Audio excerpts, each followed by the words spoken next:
Welcome back to movementprofessional.com. So today we're going to do a power strength endurance workout utilizing feedback for power output, muscle tension, and heart rate for endurance. So for power, we're going to use a decibel reader and a medicine ball slam to measure the change in loudness when slamming the ball into the ground. For strength, we're going to use a bodyweight squat and grip testers to measure muscle tension throughout the whole movement.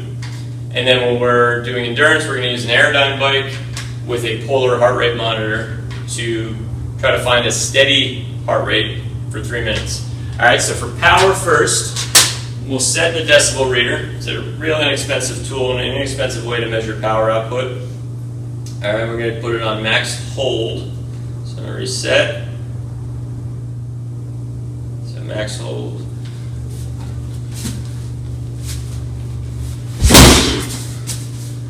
Alright, so it went from 75 to 82.8 and reset. We're going to do 5 individual trials of that.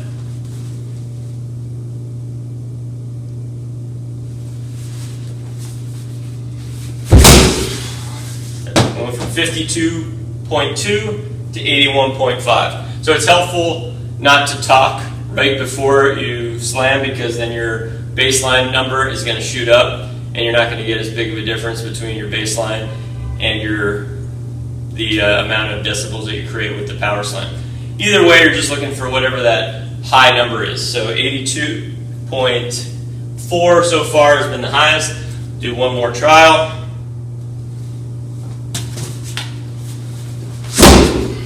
$83.2 that time. Alright, so 5 trials, trying to get a little bit higher each one. Alright, and then we're going to go to a bodyweight squat using the grip testers, trying to get max tension or poundage created on the grip testers. Alright, so I'm going to start in a good stance, and I want to create a nice inhale through the diaphragm and a hiss breath, or whatever pressurized breathing you choose to use.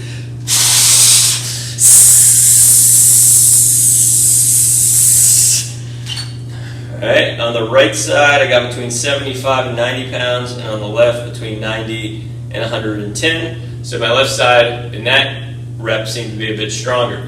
So you can use that feedback for your next rep to try to make sure that you're not squeezing too much with one side, so you can use it for symmetry as well.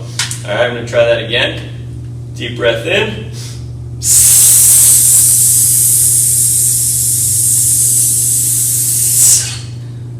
Between 75 and 90 on the right, and a little bit closer to 90 on the left. So it was a little bit more symmetrical that time, but not as strong on the left. So again, working on trying to find that symmetry as well as max tension. So what you're going to find with each rep, and we're going to do 8 trials of the squat, is that you may get a little bit stronger with the first couple reps because your body's getting used to how to create tension, and then you may drop off towards the end because you're getting fatigued. Alright, so try to give yourself rest in between, because the goal is to try to create max tension each time. Alright, so it's not really one after the next. Set yourself up, make sure you're somewhat recovered. You're not taking 2 to 3 minutes between reps or anything like that, but just make sure you're somewhat recovered, and then you're going to go into it again.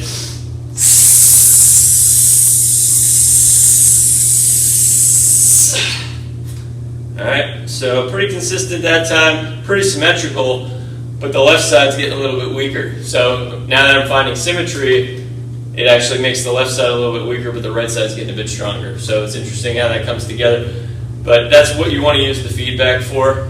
And then the other thing to just take note of, this may seem like it's just testing grip, but really what it teaches you to do is use more of your muscles to create a higher output with your grip.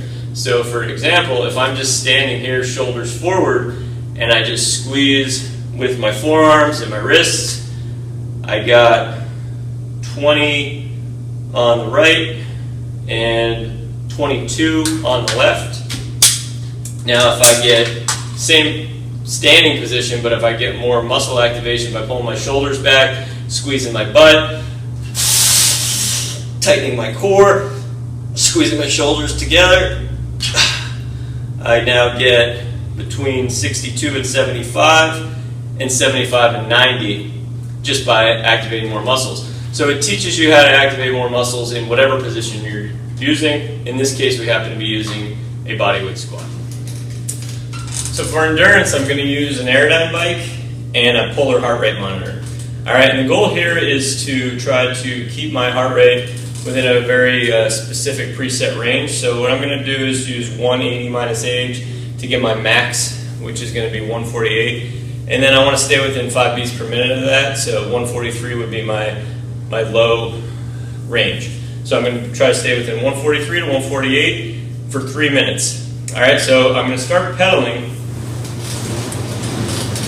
And I got to get my heart rate first up to that 143, to the low limit. And once I get there, I'll be able to figure out, what that pace is, what that speed looks like for me.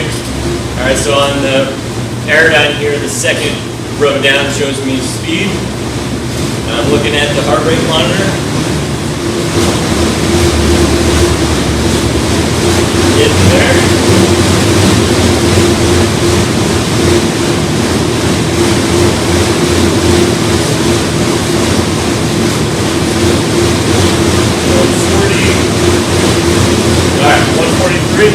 So I'm at 21 on the speed, 21 miles per hour. So I want to stay within a reasonable range of that for 3 straight minutes. Okay, so I won't have you watch me do 3 minutes, but that's the goal. It's not necessarily going to be an easy thing to do.